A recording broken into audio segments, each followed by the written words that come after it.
Serikali katika kuhakikisha kwa Watanzania wanapata elimu iliyo bora na kwa usawa na kuondokana na changamoto za michango ya hovyo iliamua kufanya maboresho ya kutekeleza sera ya elimu ya msingi bila malipo inayomruhusu kila mtoto wa Tanzania kwenda kuanza elimu ya shule kuanzia ngazi ya awali na mpaka kidato cha 6.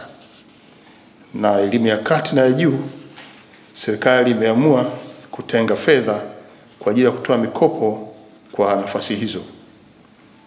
Lakini serikali pia imeongeza fursa za elimu kwa Watanzania wote. Serikali imeongeza idadi ya shule za msingi, na eneo hili sitaki kulirudia kwa sababu askofu amelieleza vizuri, na mimi naamini nyewe wana Kilimanjaro na wote mlioko hapa kutoka maeneo yote nchini mnajua hilo, kwamba serikali imewekeza kwenye elimu ya msingi, sekondari na vyuo vikuu kwa kuongeza miundombinu mbalimbali. Lakini pia serikali imeboresha mazingira kufundishia na kujifunzia katika shule mbalimbali kwa kupeleka vifaa vya kujifunzia, vya kufundishia, miundombinu kwa lengo la kuweka usawia fursa za kila Mtanzania kupata elimu. Serikali ya awamu ya 6 imeongeza bajeti ya mikopo ya elimu ya juu kutoka shilingi bilioni 464 mwaka 2020 hadi shilingi bilioni 786 kufikia mwaka jana.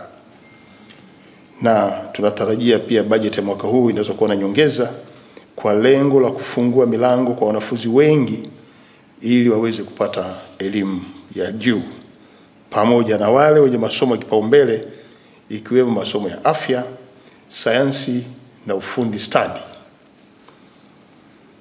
Uboreshaji wa mazingira kujifunzia na kufundishia kama ambavyo nimeeleza yanalenga kuimarisha mchakato wa utoaji elimu, ikiwemo ujenzi wa madarasa, maktaba, mabweni, kumbi za mikutano, daharia na viwanja vya michezo.